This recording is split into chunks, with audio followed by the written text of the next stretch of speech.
बताए जाते हैं शिवशंकर का। मैं ओरछा से आया हूं, वहां पर एक मंदिर है सातार नदी के तट पर, जहां पर चंद्रशेखर आजाद ब्रह्मचारी हरिशंकर का वेश बना करके पुजारी बन करके रहा करते थे। बेटा थोड़ा सा कोलाहल शांत करोगे तो ही बोलूंगा।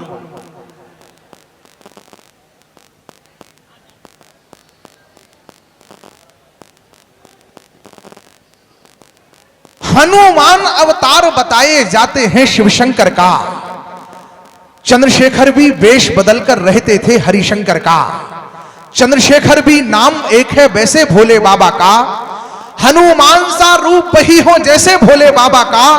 एक दूजे की उपमा के उपमान दिखाई देते हैं। मुझको तो शेखर में भी हनुमान दिखाई देते हैं। मुझको तो शेखर में भी हनुमान दिखाई देते हैं। 7.5 लोगों ने ताली बजाई। वो सोच रहे होंगे कि कैसे हनुमान दिखते हैं शेखर में, मुझे तो नहीं दिखते। मैं अगर अपने तर्क आपके हृदय तक रखूं, मैं मऊरानीपुर के अच्छे लोगों, मैं बहुत विस्तार से सुना सकता हूं, पर मैं पूज्य घासीराम व्यास जी की सुकवि घासीराम व्यास जी की धरती पर हूं। श्रोता भी आप सब बहुत बड़े लोग हैं, इसलिए मैं बिना व्याख्या के आपसे कुछ कह रहा हूं कि मुझको तो शेखर में भी हनुमान दिखाई देते हैं। दोनों अतुलित बलशाली हैं, दोनों ही ब्रह्मचारी हैं, दोनों धरती माता के एक रूप के सेवाधारी हैं। हनुमान जी राम सिया के सुत समान अवतारी थे। शेखर जी की मां जगरानी, पिता सीताराम तिवारी थे। शेखर जी की मां जगरानी, पिता सीताराम तिवारी थे। हनुमान ने बाल समय में गर्भानु को खाया था, तो शेखर ने भी अंग्रेजी सत्ता का सूर्य डुबाया था। यह भी देखो रही है रचना कैसी भाग्य विधाता की। एक ने मुक्ति सीता जी की, एक ने भारत माता की। हनुमान जी ने प्रयाग में ही कलयुग विश्राम लिया। लेटे हनुमान का मंदिर कहां पर है, जहां से अखिलेश दत्तू आए हैं। हनुमान जी ने प्रयाग में ही कलयुग विश्राम लिया। शेखर जी ने भी प्रयाग में अंतिम क्षण तक काम किया। काशी में यह कथा दोनों की हो जाती अति रोचक है। दोनों का ही रूप वहीं पर होता संकट मोचक है। तो इसीलिए मुझको लगता वह रूप ना कोई दूजा है। उस मंदिर में हनुमान ने हनुमान को पूजा है। और ये अवतार कैसे होते हैं? किसी ने कहा, मैं और राम ट्रेन की यात्रा में थे, हमसे किसी ने कहा, जैसे अभी पीछे से कोई चिल्ला रहा था, बोले जय भीम जय भीम। मैंने भी बोला जय भीम। हम जय भीम भी बोलेंगे, हम संत रविदास की भी जय बोलेंगे, हम सूरदास की भी जय बोलेंगे, हम रसखान की भी जय बोलेंगे, हम भारत माता की भी जय बोलेंगे।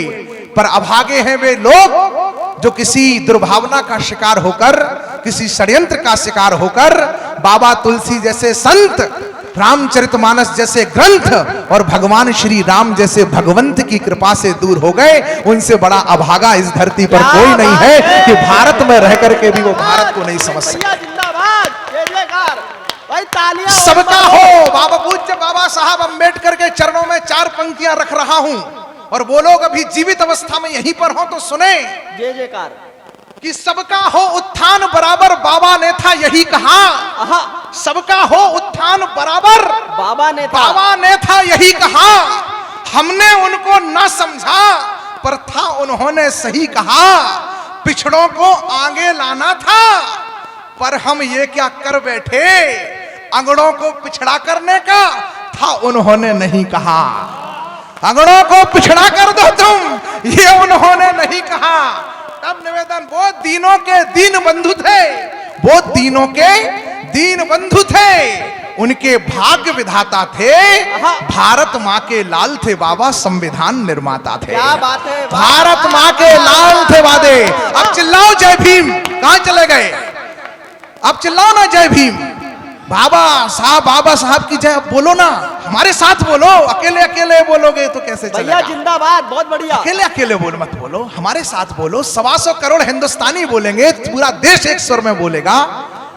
तब निवेदन करना चाहता हूं, हम सदियों से 4 पंक्तियां राम मैंने कही कि मुझे जैन सिख हिंदू मुसलमान से मोहब्बत है। मुझे जैन सिख हिंदू मुसलमान से मोहब्बत है। मुझे अंग्रेजी संस्कृत उर्दू हर जुबान से मोहब्बत है। अकेला ही गा रहा हूं वसुदैव कुटुंबकम।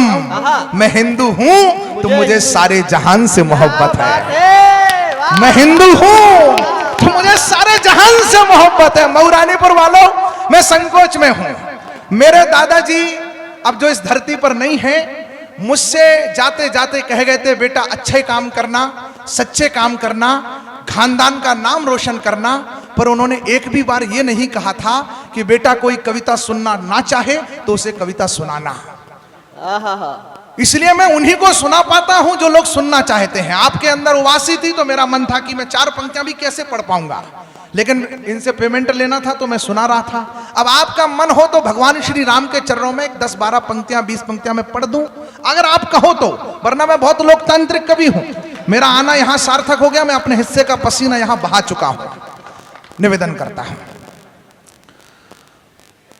हम सदियों से सुनते आए गाथा अनुपम नाम की। वाह, अभी तक कोलाहलों में कवि सम्मेलन चला है, पर अब किसी को नहीं रोकूंगा, और उनको तो बिल्कुल नहीं रोकूंगा जिनका पड़ोसी जा रहा है, उनको भी नहीं रोकूंगा जो दूसरे की मोटरसाइकिल पर आए हैं।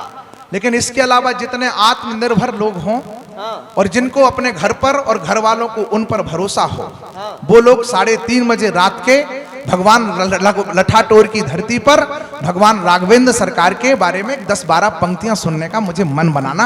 अब कोई उठना मत, अगर बैठ सको तो बैठ जाना, मेरा अच्छा लगेगा। मोबाइल से रिकॉर्ड मत करो, ये सब लाइव चल रहा है, आपसे ज्यादा लोग लाइव देख रहे हैं इस कार्यक्रम को, तो व्यर्थ में मेहनत मत करो, ना डेटा खराब करो, ना आटा खराब करो। जो घर से खा के आए हो, ऊर्जा बचाओ, उसे देश के काम लाओ। 4 पंक्तियां पढ़ता है। स्वागत भैया। हम सदियों से सुनते आए गाथा अनुपम नाम की, वाह, भव सागर की वैतरणी उस 2 अक्षर के नाम की।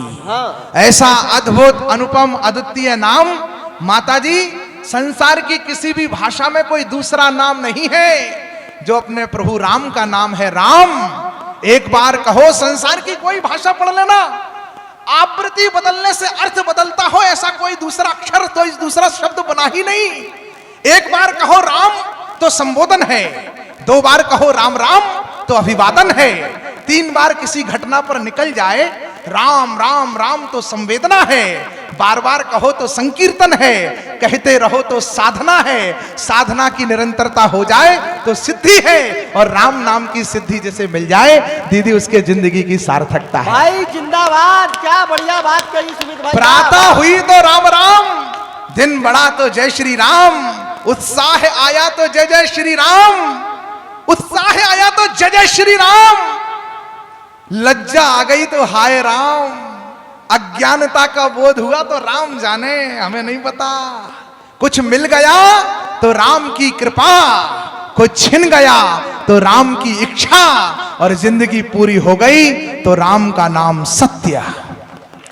ये राम से राम की यात्रा है। उस राघवेंद्र सरकार के नाम में कुछ 5 मिनट मेरे साथ डूब जाइए, ओरछा से आपको उसी रस का आनंद देने आया हूं कि हम सदियों से सुनते आए गाथा अनुपम नाम की। बेटा वो उसकी शादी हो गई, तुम कूद के आत्महत्या मत करना। आभार। तो वही फिर राम राम। हम सदियों से सुनते आए गाथा अनुपम नाम की, भव सागर की वैतरणी उस 2 अक्षर के नाम की। 4 वेद का सार वही है, वो जीवन रस गीता है, मन में लक्ष्य लिए लक्ष्मण है, भक्ति स्वरूपा सीता है, 3 लोक और 10 दिशाएं, महिमा सारे वर्णों में, अतुलित बल के धाम विराजे हनुमान जी चरणों में। प्रभु ने कैसे की लीलाएं वो तो सबने जानी है, लेकिन हम क्या सीखें उनसे बात मुझे बतलानी है। प्रश्न खड़ा है दशरथ घर ही क्यों आए थे राम जी? मैं जो राम कथा सुना रहा हूं आपको, उसमें सब कुछ मिलेगा आपको। मत पूछना कि क्या है इस राम कथा में, सोचना कि क्या नहीं है इस पावन प्रथा में। वेद पुराणों का सार है इस कथा में, समाया सारा संसार है इस कथा में, समाज शास्त्र की संकल्पना है इस कथा में, कर्तव्य पूर्ण जीवन की कल्पना है इस कथा में, मित्रता के मंत्र है इस कथा में, विज्ञान के अकल्पित यंत्र है इस कथा में, परिवार का प्रबंधन है इस कथा में, स्नेह का सुबंधन है इस कथा में, प्रेम की प्रणति है इस कथा में, शत्रुता की सदगति है इस कथा में, श्रेष्ठतम साहित्य है इस कथा में, इंदु और आदित्य है इस कथा में, अर्पण है इस कथा में, तर्पण है इस कथा में, प्रतीक्षा है इस कथा में, तितिक्षा है इस कथा में, अर्पण है इस कथा में, तर्पण है इस कथा में। श्रद्धा से श्रवण करना तो समझोगे संपूर्ण जीवन का दर्पण है इस कथा में। वह कथा सुनो, संपूर्ण जीवन का दर्पण है इस कथा में। हम सदियों से सुनते आए गाथा। पर प्रश्न खड़ा है, दशरथ घर ही क्यों आए थे राम जी? प्रश्न खड़ा है, सुविधाओं को क्यों ठुकराया राम ने? पूरा वनवास कट सकता था चित्रकूट में, कुटी डली थी, बढ़िया कट रही थी मौज। पर प्रभु राम को पता चला कि दंडकारण्य में अत्याचार है, अनाचार है, पापाचार है, राक्षस आतंक कर रहे हैं। तो जैसे तैसे मिली वो पर्ण कुटी छोड़ करके भी हमारे प्रभु दक्षिण की तरफ चल दिए। मानो आपसे हमसे ये संकेत करना चाहते थे कि समस्याओं से भागने का पथ राम का पथ नहीं है, समस्याओं से और समस्याओं की ओर भाग करके उन्हें समूल नष्ट कर देने का पथ ही राम का पथ है। क्या बात है। प्रश्न खड़ा है, सुविधाओं को क्यों ठुकराया राम ने? चित्रकूट से मऊरानीपुर के लोगों, आपका स्नेह मुझे याद रहेगा। प्रश्न खड़ा है, सुविधाओं को क्यों ठुकराया राम ने? चित्रकूट से दंडक बनपथ क्यों अपनाया राम ने? उत्तर से दक्षिण तक पैदल क्यों घूमा था राम ने? अवध की माटी को संग लेकर क्यों चूमा था राम ने? अवध की माटी को संग लेकर क्यों चूमा था राम ने?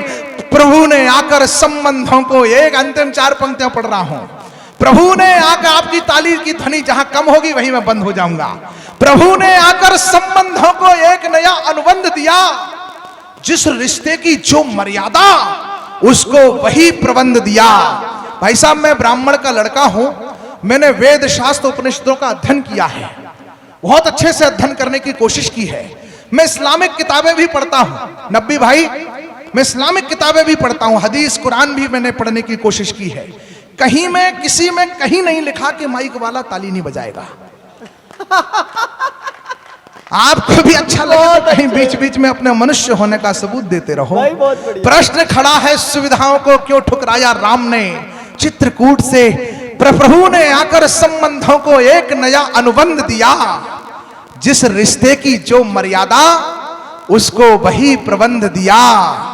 क्या इतना कि रावण को यमलोक उन्हें पहुंचाना था? ये नई पीढ़ी ये जान ले कि इस धरती पर राम जी आए क्यों थे। हमें बताया गया कि मानस कहती है कि राम जन्म के हेतु अनेका परम विचित्र एक एका, हरि अवतार हेतु जह होई, इद मिथ्यम कोई जान न सोई, सत्य संध पालक श्रुति सेतु, राम जन्म जग मंगल हेतु। अनेक अनेक कारण प्रभु के आगमन के बताए गए हैं। और हमें तो यह भी कहा गया कि वो राक्षसों को मारने आए थे।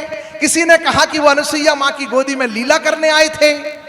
साथियों, क्या इतना कि रावण को यमलोक उन्हें पहुंचाना था? जैसे हिरण्याकश्यप को मारा, वैसे मार करके प्रभु 1 मिनट में जा सकते थे। पर 14,000 वर्ष का जीवन नारायण ने नर रूप में इस धरती पर अगर जिया है तो कारण कुछ बड़ा होगा। मऊरानीपुर के लठाटोर भगवान के भक्तों, कारण कुछ बहुत बड़ा होगा। और उस बहुत बड़े कारण पर अगर उंगली रख जाए तो आपकी गगन भेदी तालियां मुझे विदा करें कि क्या इतना कि रावण को यमलोक उन्हें पहुंचाना था, या भक्तों को दिया हुआ कोई उनका वचन पुराना था। पर भक्तों की झोली तो वो पल में ही भर सकते थे और सीधे लंका में जाकर रावण वध कर सकते थे। पर भाता है प्रभु को जो। अब कितने लोग राम जन्म का हेतु समझेंगे? राम जी की नगरी का एक छोटा सा बालक कहने की चेष्टा कर रहा है कि क्या इतना कि रावण को यमलोक उन्हें पहुंचाना था, या भक्तों पर दिया हुआ कोई उनका वचन पुराना था। जेब से हाथ निकालो, तुम भी ताली बजाना। यद्यपि तुम ऊंचाई पे बैठे हो और ऊंचाई पे बैठने से अकल कम हो जाती है, लेकिन कोशिश करना कि तालियां तुम्हारी भी बजे। क्या इतना कि रावण को यमलोक उन्हें पहुंचाना था, या भक्तों को दिया हुआ कोई उनका वचन पुराना था। पर भक्तों की झोली तो वो पल में ही भर सकते थे और सीधे लंका में जाकर रावण वध कर सकते थे। पर भाता है प्रभु को जो। मंच भी चेतना है कि पर भाता है, पांडे जी, पर भाता है प्रभु को जो। वो करके हमें दिखाना था, क्योंकि राम को थोड़ा सा हमको भी राम बनाना था। क्योंकि राम को थोड़ा सा हमको भी राम बनाना था। क्योंकि राम को थोड़ा सा हमको भी राम बनाना था, इसीलिए हे राम के बेटो। कविता बहुत लंबी है, आयोजन समिति को इसके लिए 2 दिन का कवि सम्मेलन करना पड़ेगा, जिसमें एक दिन सम्मान समारोह हो जाए, दूसरे दिन कवि आराम से कविता पढ़ सके। तो फिर कभी जब 2 दिन का ऐसा कार्यक्रम होगा जिसमें सम्मान थोड़े कम होंगे, कविता थोड़ी ज्यादा होगी, उसमें मैं पूरी कविता आपके बीच में सुनाऊंगा। अभी कविता का अंतिम पार्ट आपको सुना करके जाता हूं। हाँ। कि इसीलिए हे राम के बेटो कर्म के पथ को अपनाओ, वाह। राम स्वयं है रूप धर्म का। धर्म के ये भी राम स्वयं है रूप धर्म का। पावस भैया, ये राम स्वयं है रूप धर्म का, धर्म के पथ को अपनाओ, वरना धर्म भी जीवन में फिर कष्ट कष्ट भर देता है। नहीं अपनाया तो क्या होगा धर्म का पथ? मोबाइल के सिग्नल नहीं आएंगे, मोबाइल रिचार्ज खत्म हो जाएगा। अरे नहीं लड़कों, अगर धर्म का पथ नहीं अपनाया, और धर्म पूजा पाखंड नहीं है, पूजा पाखंड धर्म नहीं है, धर्म कर्म में बंधा हुआ हर कर्म निभाना पड़ता है, जो जैसा है उसको वैसा कर्म निभाना पड़ता है। धर्म कर्म से कभी कोई निरपेक्ष यदि हो जाता है, वह उसी समय पर पतित और मलेच्छ तभी हो जाता है। हम बहुत सारी बातें कह सकता हूं, लेकिन मैं केवल अंत में आपसे ये कह रहा हूं कि वरना धर्म भी जीवन में फिर कष्ट कष्ट भर देता है। क्या हंस रोता है? मैं ओरछा से आया हूं, हमारी रानी गोद में बिठा करके राम लला साक्षात राम रूपी धर्म को गोद में बिठा करके लाई है। पुखन पुखन चली ओरछा, रानी कुंवर गणेशी बाई। सबको पता है कि राम लला ओरछा आए, पर आपको जान करके एक बात जरूर जानना चाहिए। हाँ। कि केवल पुख पुख जाने से और आने से और पति पत्नी के संवाद से राम नहीं आते हैं। धर्म के प्रति कठोर निष्ठा के कारण भगवान का अवतरण होता है। हाँ। किसी ने एक संत से पूछा कि प्रभु ये तो मिनी अयोध्या है, कि पाप इतना बढ़ गया है, तो धर्म के तो भगवान क्यों नहीं आ रहे हैं? तो संत ने कहा कि पाप से भगवान नहीं आते हैं, जिस दिन लोगों का प्रेम बढ़ जाएगा उस दिन भगवान आएंगे, क्योंकि भगवान पाप से नहीं प्रेम से आते हैं। क्या बात है, वाह। तो भगवान कैसे ऐसा? इसलिए हमारे राजा हुए मधुकर शाह है। अंतिम पंक्ति पे पढ़ने में केवल महाराज मधुकर शाह का वह त्याग आपको सुनाना चाहता हूं, जिसको हर बुंदेलखंड वासी को सुनना चाहिए। और आज की रात इससे सर्वश्रेष्ठ आपको मैं कुछ नहीं दे सकता। महाराज मधुकर शाह के पास एक चिट्ठी आई अकबर के दरबार से। अद्भुत प्रसंग है भैया। पूरे देश के राजाओं के पास भैया पहुंची चिट्ठी। नरेंद्र भैया, हुक्म क्या चिट्ठी में लिखा था पटरिया जी? चिट्ठी में लिखा था कि हुक्म दिया था बादशाह ने महीपन खो, मानो राव राजन प्रमाण लेखियत है। कोई सोच रहा था कि हम 4 लफंगे मिलकर के सीटी बजाएंगे, हम चिल्लाएंगे तो ये धर्म के लिए बोलने वाले लोग चुप हो जाएंगे। अरे ये धर्म की आवाज कहां से आई है, मैं सुनाता हूं आपको।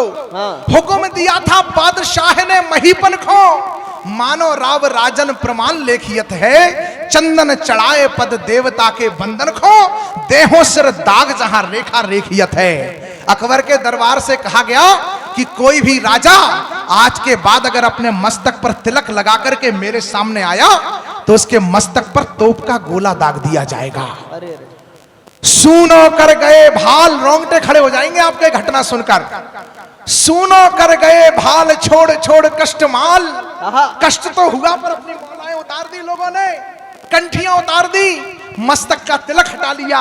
सूनो कर गए भाल, छोड़ छोड़ कष्ट माल, दूसरो दिनेश तहां कौन पेखियत है, सोहत टिकैत मधुशाह अनियारो जिम, नागन के बीच मणियारो सोहियत है। केवल एक राजा हिंदुस्तान में अकबर के सामने तिलक लगा करके और माला पहन करके गए, उन राजा का नाम था महाराज मधुकर शाह ओरछा धाम। वाह वाह वाह। तिलक विचित्र ओरछा के नर नाह का, देख चकराया चित्त अकबर शाह का, और गुस्से से बोला हुआ अकबर महाराज मधुकर शाह से कि मधुकर शाह, तुम्हें प्राणों से प्यार नहीं है क्या, जो मेरे आदेश की अवहेलना करके आए हो?